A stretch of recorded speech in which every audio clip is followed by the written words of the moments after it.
जळगावच्या कांचननगर भागात गोळीबार झालेला आहे। एकाचा मृत्यू झाला तर 2 जण जखमी असल्याची माहिती आहे। आकाश बाविस्कर असं मृत तरुणाचं नाव आहे। कांचननगर भागात 2 युवकांमध्ये किरकोळ कारणावरून वाद झाला। वाद चिघळत जाऊन त्याचं रूपांतर गोळीबारात झालं। या गोळीबारामध्ये एकाचा मृत्यू झालाय तर गणेश सोनवणे आणि तुषार उर्फ साबू हे तिघ जखमी झाल्याची माहिती समोर येते। या संदर्भात अधिक माहिती घेऊयात आमचे प्रतिनिधी जुगल पाटील यांच्याकडून।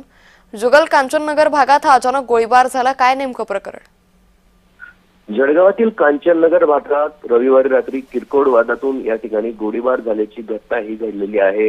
यामध्ये 2 युवक जखमी झाले असून एकाचा यामध्ये मृत्यू झालेला आहे। आकाश बाविस्कर या तरुणाचा मृत्यू या ठिकाणी झाला असून जळगाव शहरात पुन्हा एकदा गुन्हेगारीने डोकं वर काढलेले आहे। जखमी झालेल्या तरुणावर शासकीय वैद्यकीय महाविद्यालयात सध्या उपचार सुरू आहे। मात्र या ठिकाणी किरकोळ कारणावरून हा गोळीबार झाला असून यामध्ये एकाचा जीव या ठिकाणी गेला आहे। अंकिता, निश्चित धन्यवाद जुगल, आपण दिलेल्या सविस्तर माहितीसाठी।